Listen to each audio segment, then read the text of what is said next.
No matter where you come from, no matter where you're going, here's a place where you can take comfort in the knowing that whether if you've come to stay a while or just passing through, this door is open to you. Come and let's be silent. Come and share a hug. Come, let's pray together.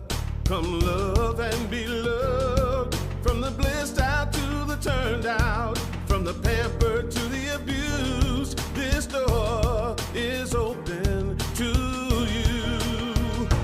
Come on in. Come on in. Come on in. Come on in. The God in us recognizes the God in you. The God in you.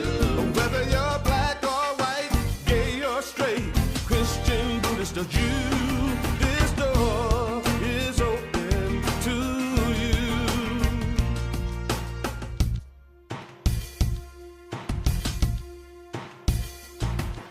If there's some kind of trouble or pain you're going through, know that you are not alone and someone cares for you.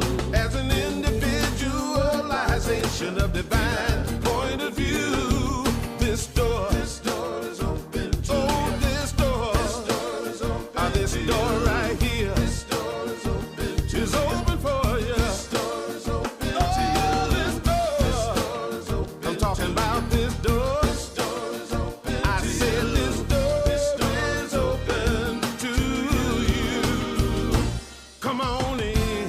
Come on in. Come on in. Come on in. The God in us recognizes the God in you. The God in you.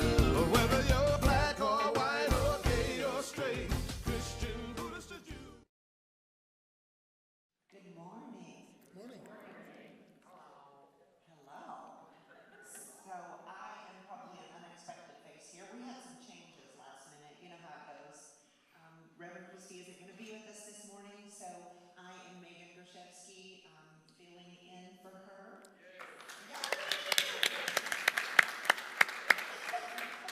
You know, we just kind of flow with it here in Unity, right? That's the best way to be, just in universal flow. So, and Kat Williams was supposed to be here, but we have the amazing Mary Kay Williams with us here today. So we are just rolling with it. So I just wanted to welcome everyone here today. If you're here in person or on live stream, if we can all turn back and say hi.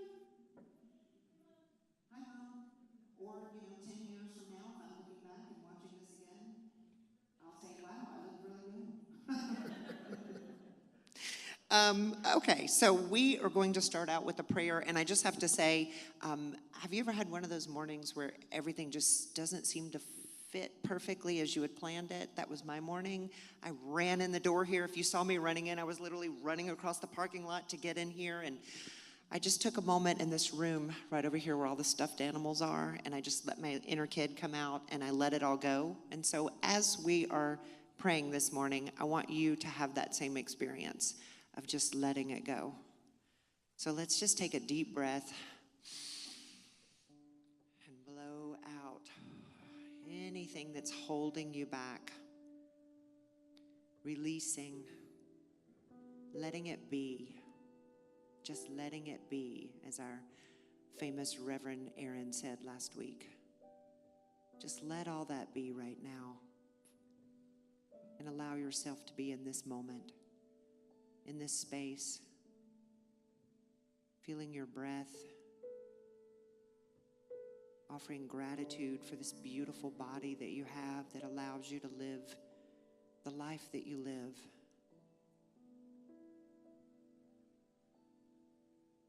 We bring ourselves into peace in this moment, for peace is truly the divine energy of life. And when we are in peace and in universal flow, we open up to all of the gifts, all of the bounty, all of the joy that is part of the divine. For God truly wants those for us. God truly wants us to be present, happy, healthy, and whole. And as we let go and let it be, we find ourselves centered. So I thank you, Great Spirit, great Father, Mother, God, for all of your gifts, for your love, and for always knowing you're with me and with all of us here with every breath we take. So I release and I let go, knowing it is so. Amen. So, we're still not quite hugging, and we're wearing more and more masks. This morning I walked in and I saw more and more masks. I put mine on as well. So we're still not hugging, but we are doing namaste greetings. So if you would just turn to your neighbor, wishing them a beautiful namaste. And namaste to you if you are sitting at home on your couch drinking coffee in your fuzzy slippers. So, it is now time for our Sunday school. I see Reverend Barbara Ann is super excited. She has the best energy, by the way. She totally embraces her inner child.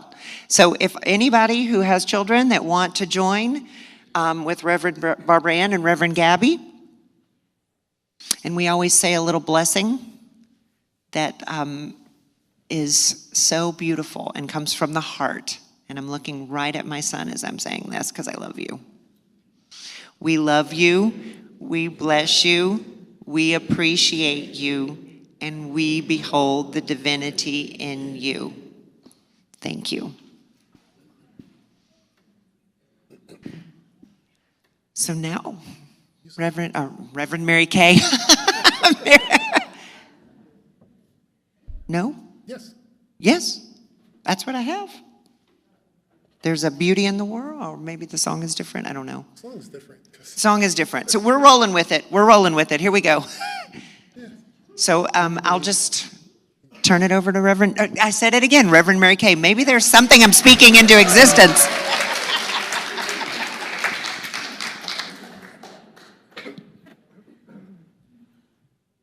Okay, we're good?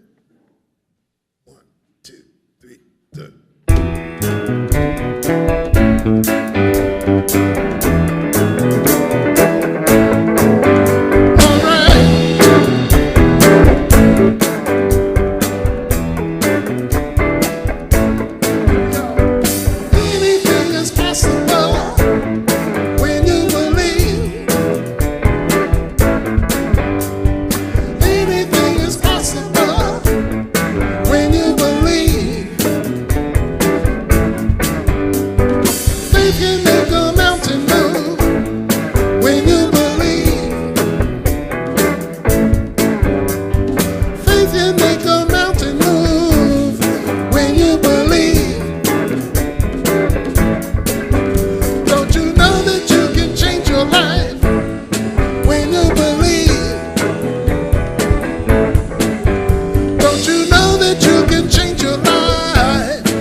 More like it.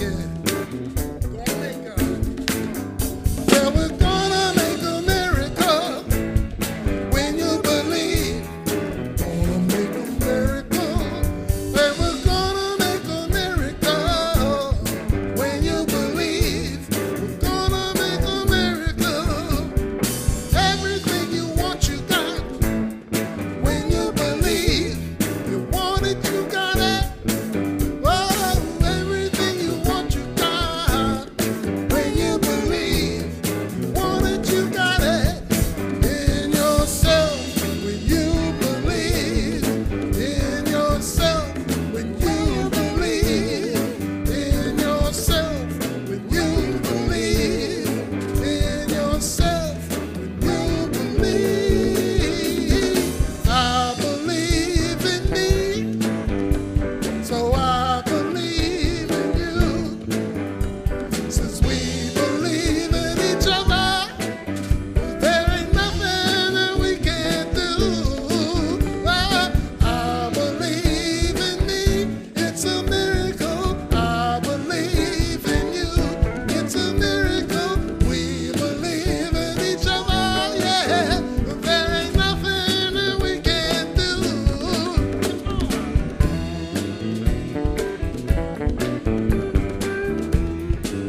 awake now.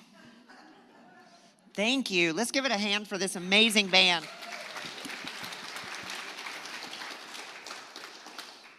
All right. I believe. So we have a couple of quick announcements. Just a reminder that our homecoming retreat registration is still open. And we're going to have an amazing concert by our Unity Band and musicians, speaking of. Spiritual experiences led by Reverend Darlene, who we miss so much, and other members of our community. It's a great time to connect with your spiritual family here at Unity. So whether you are here local or you are far away but are called to come down and visit us here in the mountains, come on. We got space and we got big hearts and we love to hug. And apparently there is going to be a concert next Sunday as well with Reverend Elaine Silver, who is also, I believe, called Reverend Fairy, I hear. And Fairy Elaine, thank you. And Richard Schulman. So they're going to have a treat for us next Sunday after the service. So if you'd like more information, you can definitely check out the website for both the homecoming and for the concert. And I am going to now turn it over to Reverend Deborah, who is going to knock our socks off. Greetings. Wow, that was fantastic. Because we believe in each other, is that right? You know, it's amazing that we've had such a lesson today in letting go, because I too was rushing in late and I had to let go the hurriedness and all of that. So we're having a great lesson in letting go that began last week. Well, my pen name is Deborah Satyagraha, because Deborah in the Bible she was a warrior and a prophetess, and Satyagraha means reliance on truth. So my pen name is a prophetess warrior woman who relies on truth.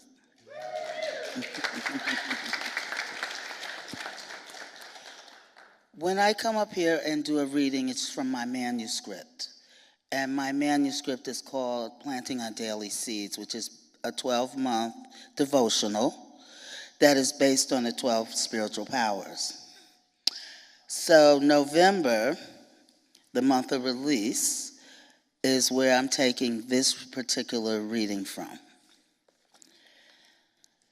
The truth is, unless you let go, unless you forgive yourself, unless you forgive the situation, unless you realize that the situation is over, you cannot move forward. Steve Maraboli from the Unapologetically You. Moving forward beyond inertia, the tendency to do nothing or to remain unchanged is what the ego mind can instruct you to do. It can convince you that it is normal to stay in the same state of being. What is your ego mind saying that keep you in a state of inertia? What prevents you from moving forward? What exactly is holding you back? Are you living in the past? Are you prone to staying in your comfort zone? Do you find yourself refusing to commit to personal growth?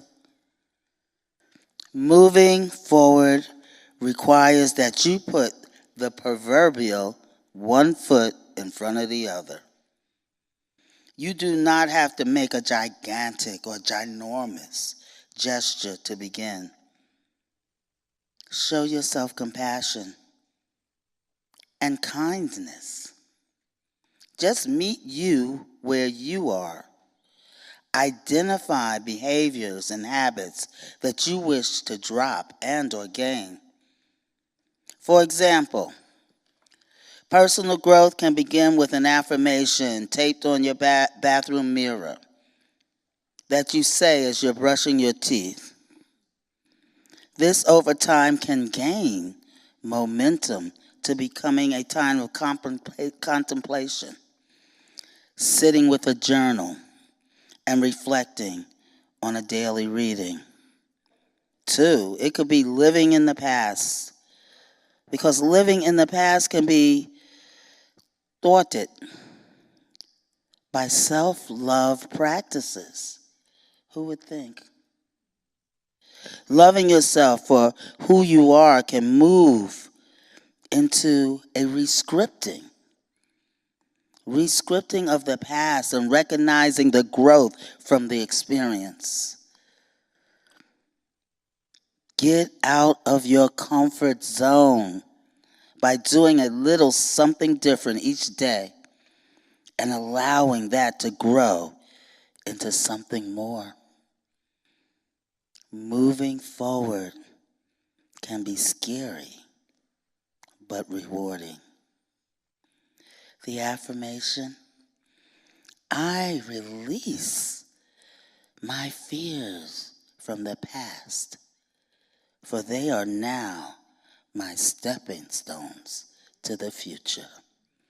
And so it is.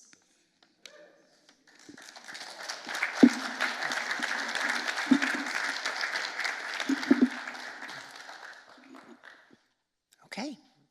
I will just say, besides a warrior and a prophetess, she is also a teacher and a wisdom keeper, and she's got classes online, so if you want more of that. And I'll turn it over to our amazing band.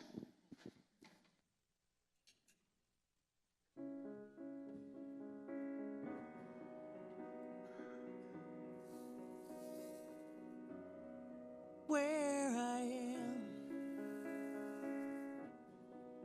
God is. Where I stand, God is standing strong.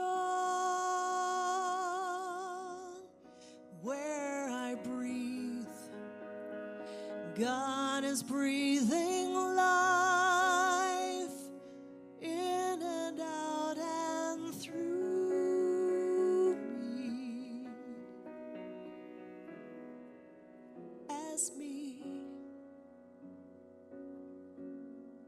where I sing, God is. Where I dance, joy lifts my feet. Where I live, beauty's blowing free, in and out and through me. As me. Where I doubt, God is the faith in me. Where I cry, God is the comfort there. Where I seek, God is the answer.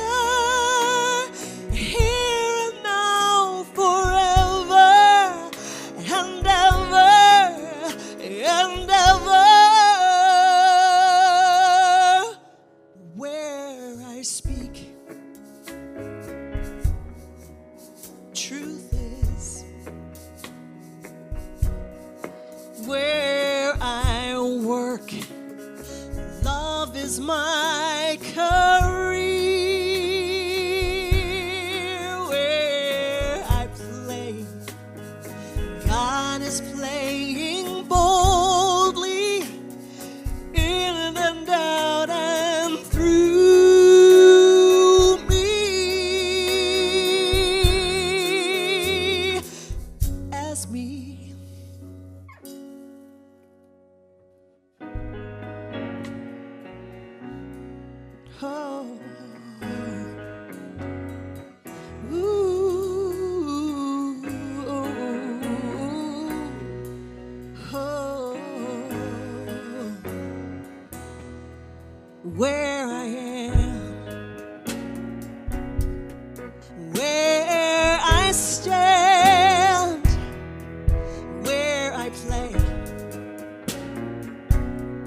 God is.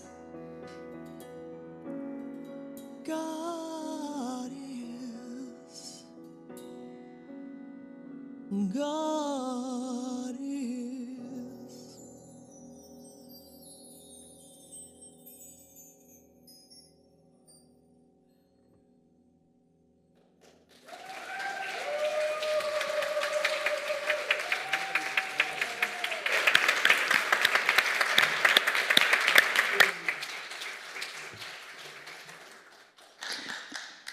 That is one of my favorite all-time songs, and you blew it out of the park. I love that song. Faith Rivera, right? Isn't that who originally wrote that song? I think so. Yes. Oh, I got to see her sing that live back many years ago. It was wonderful. Okay. Well, now that we all have that, we have set the tone for Reverend Erin McCabe. So, Reverend Erin is the senior minister of Unity Village Chapel, the local and live-streamed spiritual community located at Unity Worldwide Headquarters. She has been serving as a minister since 2005 and has called individuals to a higher consciousness and encourages them to cast their vote. As the Dalai Lama said, "The world is a spiritual democracy. You vote with your life."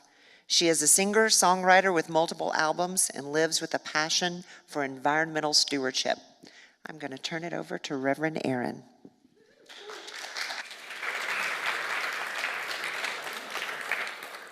Thank you, and I love the theme this morning that's already been created, roll with it. So we'll just extend that to rock and roll with it, yeah? We are on an adventure in mindfulness together. So we have taken a deep dive into mindful practices and the importance of honoring our true nature of what we are, our rhythms, our beingness. That includes creating time for the silence and knowing that that's part of our nature. Knowing that it's not an optional piece of life and piece of our becoming and our being, that it's actually essential. And then creating spaciousness, recognizing that we don't have to go along with what the world outside of us does or says. And in fact, when we often do that, we arrive at places where we recognize, this isn't where I thought I was going or where I wanted to be. And that sometimes less is more. Sometimes it's about peeling off the layers and honoring our nature. And this Sunday, we're going to dive into rock and roll. Rock and roll. And that doesn't mean that we're going to hear rock and roll, but it means that we're going to dive into mindfulness around rolling with it. Around letting nature be nature, letting our becoming be our becoming, and letting the moment be what it is. I have been delighting in your waterfalls, trying to go to as many as I can while I'm here. And one thing I was totally present to are the rocks, and how the rocks, which we can think about as being the things in our lives, right, that roll in the way and we think may be a problem, but those rocks, when they start moving things, right, the human condition, when they start moving things, we start saying, oh, that's bad or that's a problem, whatever it is. But you go to a waterfall and you are reminded instantly that when you roll with that, and you become the water and you become one with the flow of life, it creates magnificence, does it not? That water just rolls over the rock and it flows. And you have something that otherwise, if you called it a problem, you would not have been present to, but a miracle that's right there. Something gorgeous and something gracious, if we're willing to honor the present moment. Leo Babauta, the author of The Effortless Life, said, be a curator of your life. Slowly cut things out until you're left with only what you love, what is necessary, what makes you happy. The master teacher, Jesus, said, if your eye is full of light, your whole body will be full of light. If your eye is full of light, your whole body will be full of light. So can we honor our nature? Can we truly honor our nature and use practices of mindfulness to honor where we are in each moment, to honor how we show up, to support this body temple, this body being, this human, this soul, and to support all of life and all of creation on the planet? Or are we going to continue on the path of the ego mind and the sense of separation that continually calls things wrong, continually looks at rocks and says they're not supposed to be there, or I am not the water that flows over them? So often, we find ourselves comparing life and comparing ourselves to other people, to outside circumstances, outside conditions, or ideas of what things should be, no? Like always, this is how it should be. This is how life is supposed to turn out. This is how life is supposed to look. Or even old versions of ourselves, no? This is how I'm supposed to show up. This is how I've always been. This is how my brain has always worked, so it should keep working like that. But change is inevitable, isn't it? And unless we're willing to reinvent ourselves in each moment and to re-listen, to dive into the nature of ourselves in each moment, then we sometimes miss the mark and we keep comparing ourselves to the self of the past or the moment to an idea of the past, an experience of the past, rather than going with the flow and learning and reinventing in each moment who we are, what we love, and honoring what we need. I have a great friend who is so good at honoring what she needs, and I marvel and I learn from her because there are times when we spend time together that I watch how she does life and I watch how she processes and how she gets her needs met and communicates, and never in those meeting of needs does she sit there and go, there's something wrong with me. I remember having a meal with her in a place that had a lot of noise and a lot of commotion. And after it, we're leaving the meal and she said, I just need some downtime. That was a lot for me. She didn't say, what's wrong with me that I just had a nice dinner, a nice glass of wine with someone I love, and all of a sudden I'm feeling a little drained, or I'm feeling like I need more spaciousness. She didn't say that. She does the same thing if she's driving on a road and she needs navigation or direction. She asks for exactly what she needs, how she needs it. She doesn't say, what's wrong with me? That either this little device isn't working the way my brain works, whatever. Do you know what I'm talking about when you pull out your device? Does anyone else do this? Where you have the arrow, but the arrow doesn't exactly tell you where to go, right? Like it's not saying go left or go right. It's saying go this way on the name of a street that you may not know. For me, I have to be the arrow. Like I can't have the arrow upside down facing a different way. The arrow I literally have to, and I look at her phone and I'm like, I can't do your phone. Because for mine, I touch on the little arrow and then I become the arrow and I know from there where the line is going, right? But I have to be one with it to get there. I cannot rearrange the map in my mind. I cannot turn it. Do we honor our nature in life? Do we honor the ages, the stages, the phases? Or do we keep our attachments to who we used to be, how we used to do it? I've been in unity ministry, I'd say for about 19 years, if you count starting in ministerial school. And when I look ahead to the future and I look back to the past, I look at all of the time that I've spent. And I used to do some funny things. I would work, and I could still have the tendency to do it, but I can work throughout the night. Like till 2, 3 a.m. I've seen the sunrise come up. I've gotten tickets in Montclair, New Jersey, where you can't park on the street from whatever time to whatever time that you think no one's actually on the street, so it doesn't matter. From 2 a.m. to 5 a.m. I've gotten tickets because I was still working. And I've gotten to a place where I've looked at all that time and all that energy, not to necessarily call it wrong, right? That's the temptation, not to call it wrong. But I recognize I don't have the energy for that anymore.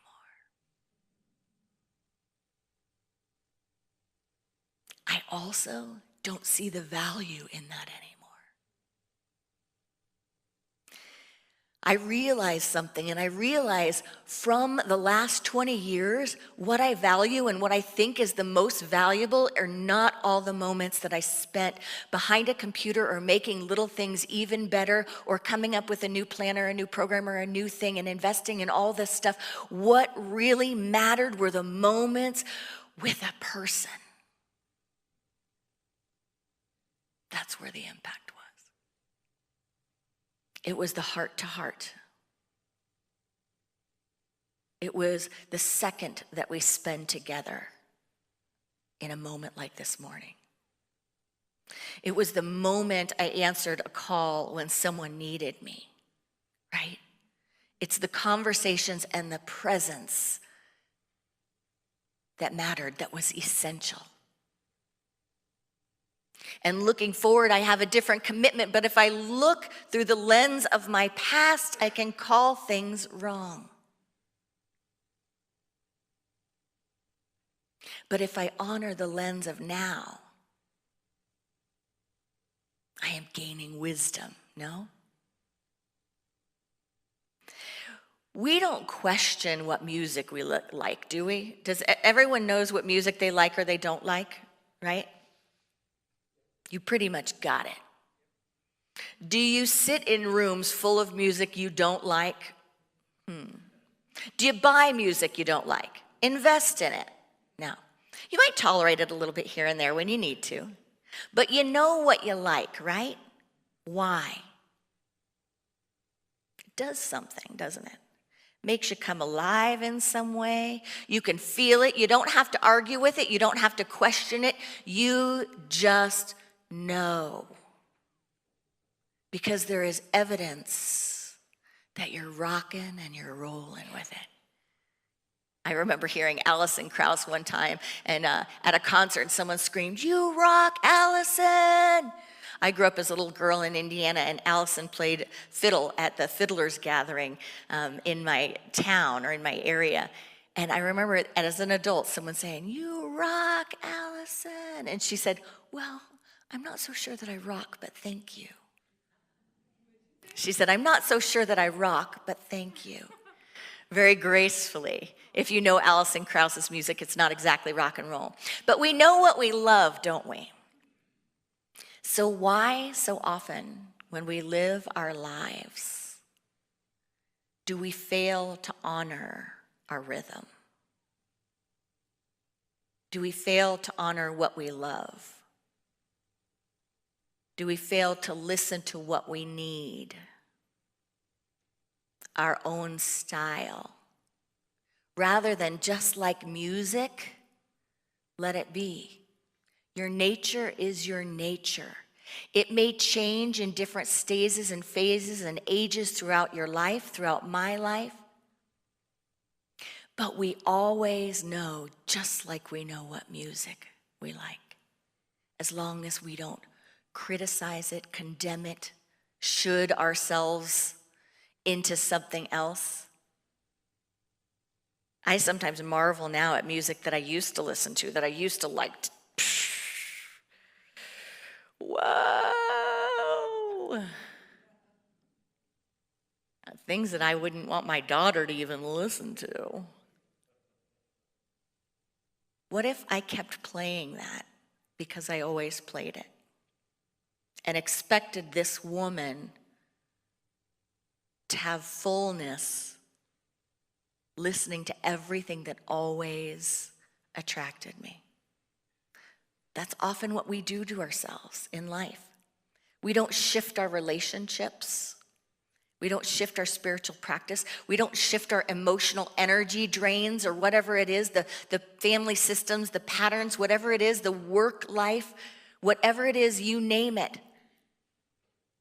How you spend your time internally and externally we often don't listen to the music and don't allow ourselves to shift and to go with the flow, to go with what is within us. So can we learn to listen? Can we learn to honor and learn to go with our own nature? Can we reinvent ourselves at every living stage of life to honor our rhythm? Can we create the space and give ourselves bold permission to live in our light? To follow no one's expectations, but to follow the heartbeat and the rhythm and the harmony and the melody of our internal nature. There's an idea called essentialism, and I like essentialism a little bit better than minimalism because it gets more to the point. Essentialism is really about getting tuned into what is essential for us. And that's often very simple. It often doesn't take much. Have you asked yourself, what is essential to me? What is essential in my life? And if I'm not there, if I'm not living according to what is essential, how do I get there? How do I simplify to get tuned in to what is essential? Gary Keller, who is the author of The One Thing, the surprisingly simple truth behind extraordinary results, says this. He says, extraordinary results are directly determined by how narrow you can make your focus. When you spread yourself out, you end up spread thin. He says the path to more is through less. And he asks us this question: what is the one thing that I can do? What is the one thing I can do such that by doing it, everything else will be easier or unnecessary?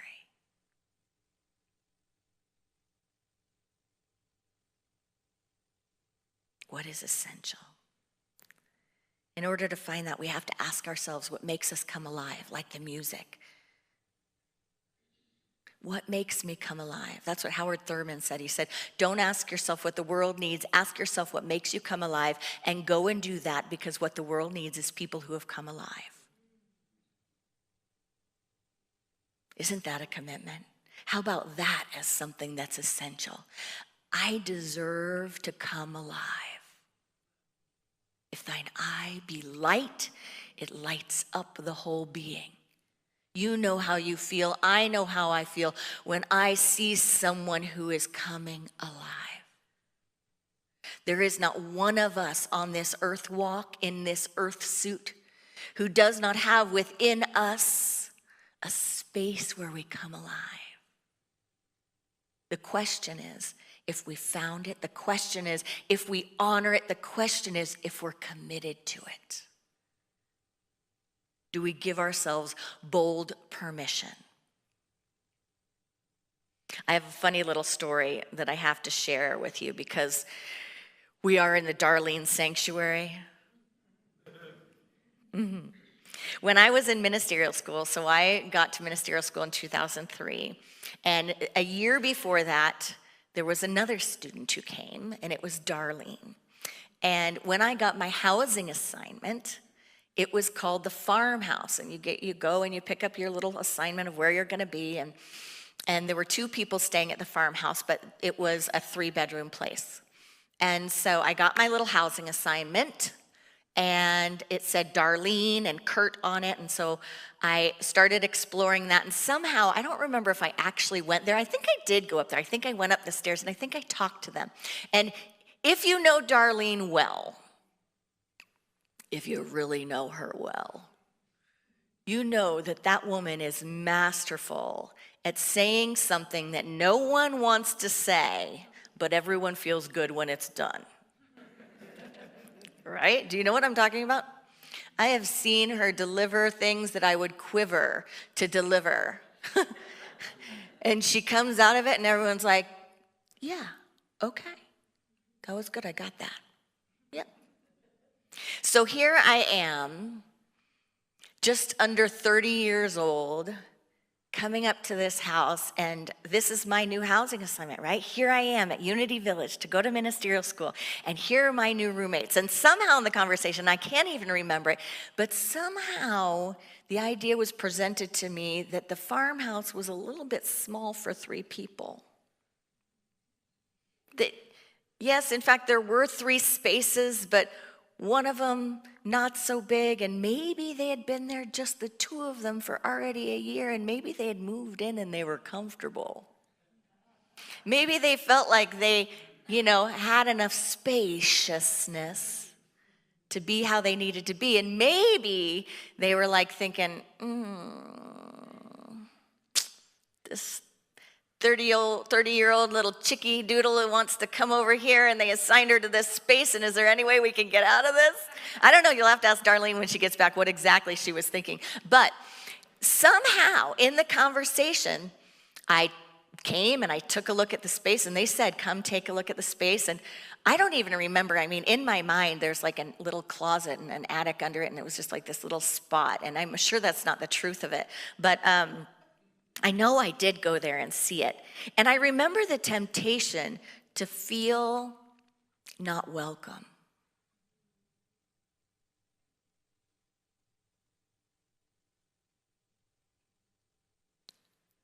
And the decision emerged, or the discernment emerged, that we would go back to the drawing board and see if there were any other places and spaces. And don't let me forget to go back to that idea of feeling not welcome. I didn't feel it yet, but there was a temptation, right? Of going, oh gosh, they don't want me here.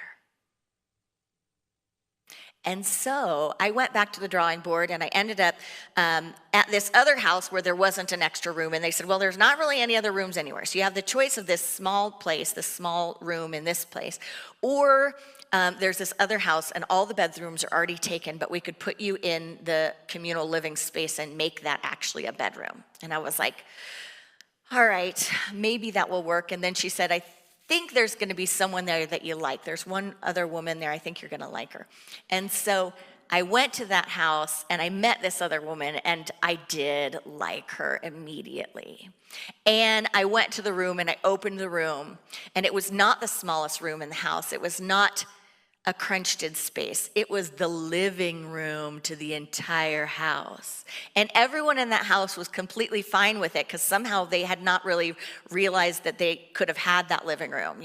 Maybe they were going to put someone in it, but they thought, oh, if we can leave it open. And it was big. I mean, I had everything squeezed into my little Volkswagen. Like literally I opened the doors and everything fell out, because I didn't know how big of a space I would get. I knew that it might be very, very tiny. And I had the living room with the old grand fixtures from when the Fillmores were there, and a fireplace. It was like a studio apartment. And I was like, what? Can you trust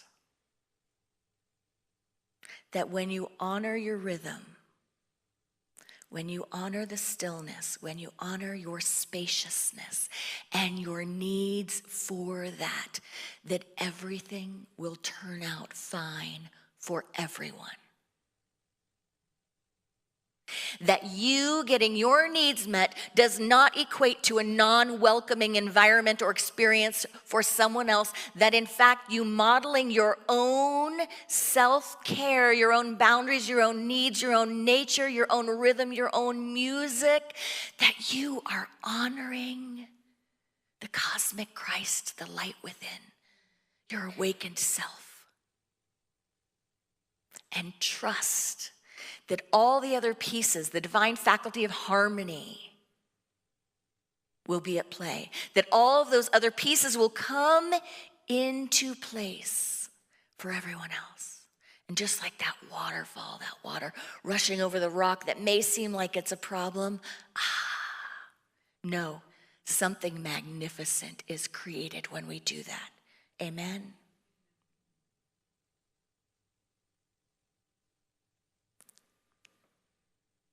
All we're being asked to do is listen to our nature. not compare ourselves to how we were 10, 20, 30 years ago, not compare ourselves to how other people were when they were at our stage or our phase or our place in life. But get tuned in to what is essential, which is honoring your rhythm, honoring who you are, who I am. So let's ask ourselves what makes us come alive. Let's ask ourselves what is essential and what matters most. And let's make the subtle, small shifts. A lot of times we think, in order to do this, in order to have this spiritual practice, I have to get rid of everything, sell everything, change all my relationships, go through therapy this long, do all of this in order to just fix it. No, some of the greatest impact comes from small, subtle shifts. Small moments of awareness of what is essential. So can we create little 2-minute habits to put in what is essential?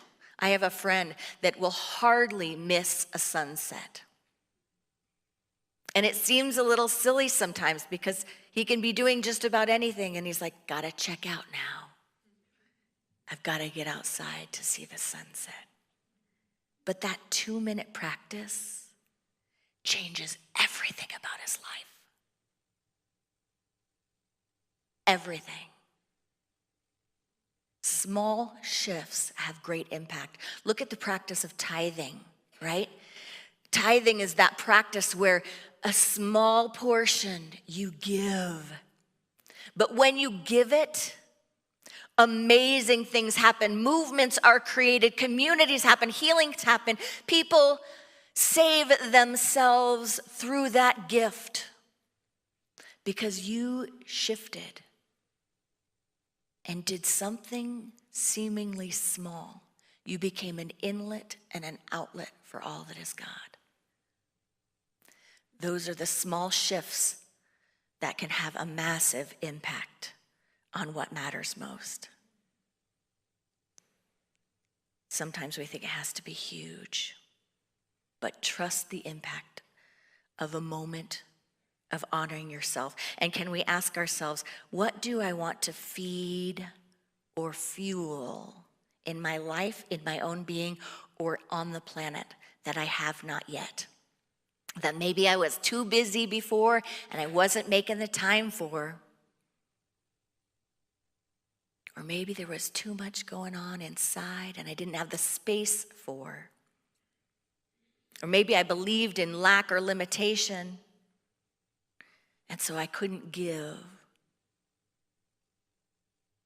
What do I want to feed or fuel that I have not yet? That I can trust the process and trust that increasing a small amount, increasing a small thing can make a huge difference. Anyone that has a bad habit knows that, right?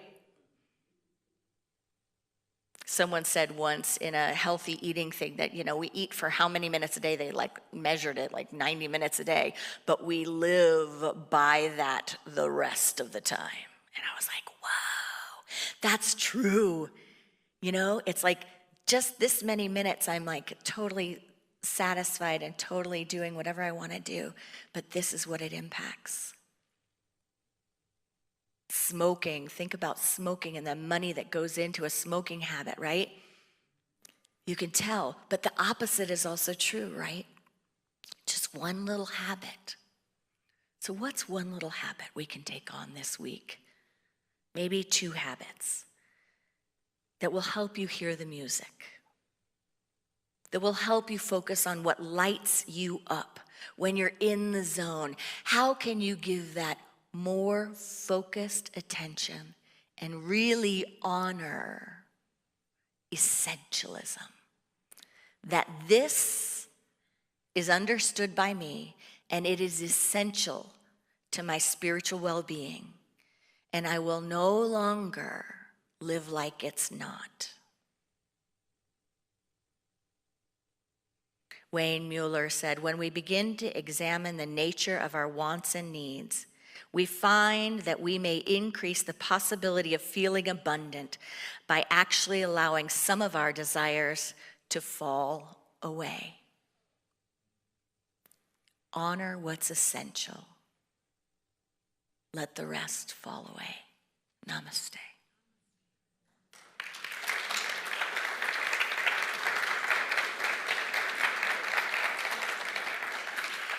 So let's take a moment now to engage in our practice of meditation, to just allow the space and allow the stillness to have its way with us. Inhaling and exhaling. I am willing to hear the music.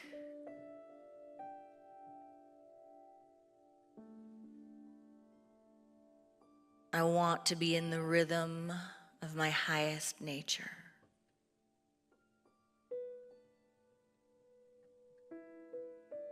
Honoring and acknowledging that that is essential.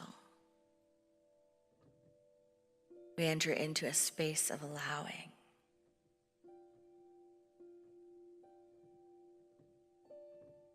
Letting go of all the shoulds, all of the comparisons. Letting go of any confusion or discontent. And acknowledging that there is very little that's actually needed. I might run around thinking so much is needed, but it might just be that I was failing to see what is essential.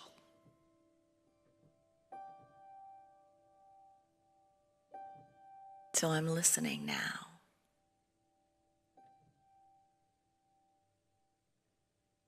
Honoring the rhythm, becoming one with the flow of life.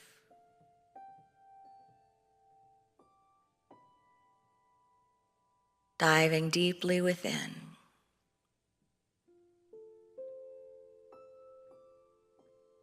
Giving space and voice to my true nature. And trusting the process. That when I do this, when I allow myself deep moments of listening, of honor, reverence for how Spirit created this body being, self I call me, this world that we live in.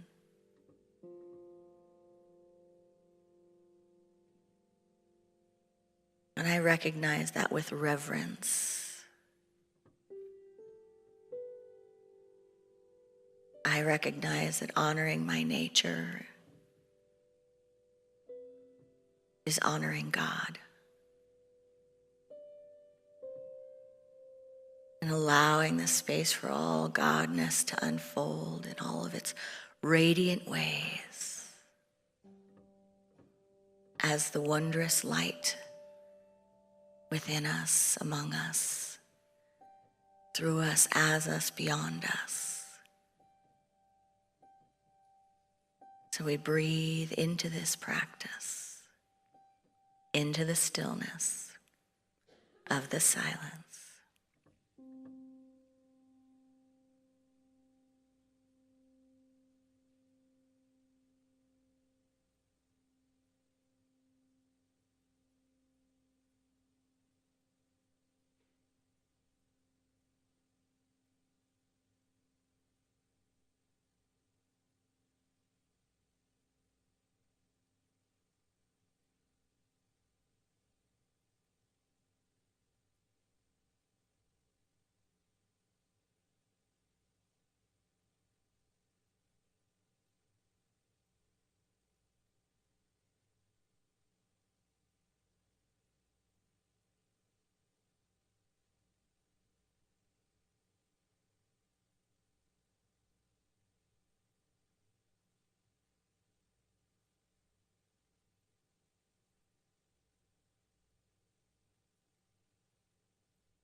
by the power of this practice.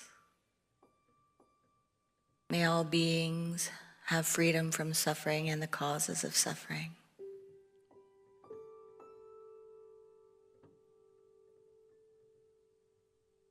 May all beings know God as love and themselves as emanations of this love.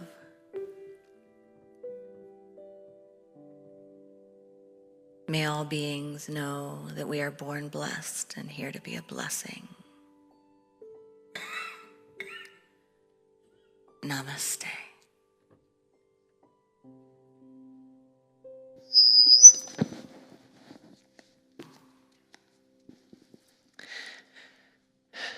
Thank you, Reverend Erin. Namaste. Thank you.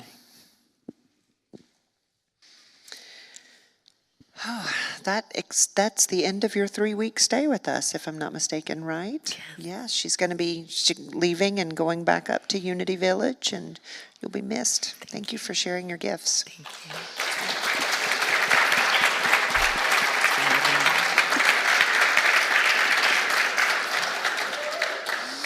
And if you want more of her, there is, she has a table outside. Did you set up something? Yes, so there is a table outside, and she has some CDs, and I think one was listed at half price last week, so check it out. If you want to know more, or learn more, or take her home with you, you can purchase that CD. So I'm going to invite the board member. Who is the board member who will be up? Reverend Sharon Oxendine. And as you see, I have my lovely little prayer chaplain on. I'm kind of doing a few little hats here today. So if you are interested in prayer, please, I'll be right outside this door right here. But Reverend Sharon is holding up our blue box, and the blue box is where we make our tithes, as Reverend Erin was saying. It's where we give and where we receive in that giving. So if you are so called, you can find one of the boxes around the sanctuary here, put your tithing in there, and then there is a box in the back, and I was supposed to be bringing that up today, but as we rolled with it, I'll just point to the back. There is a box back there that is for prayer. So if you would like prayer with the prayer chaplain, please note, thank you, yes. You can put it in that box. It will be prayed over by our prayer chaplain team, including myself, and it will go to Unity and will be prayed over for 30 days. So there is a lot of power through prayer. So if you are feeling called, please know we get those emails multiple times a week, and we have a whole group of people praying for you. And that's what spiritual community does, is we hold each other up, we pray for each other, and we love each other.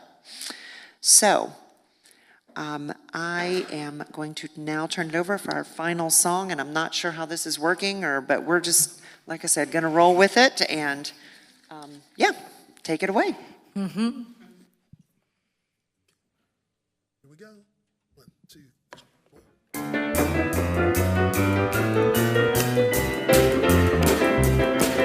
This joy that I have, the world didn't give it to me. This joy that I have, the world didn't give it to me. Oh, this joy that I have, the world didn't give it to me. The world didn't give it, and the world can't take it away. This love that I have, the world didn't give it to me. This love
I don't know if you're feeling like me, but I'm ready. I'm ready for the week. So let's bring this to a close with our final closing prayer, our prayer for protection, which should pop up magically here in just a second. There it is.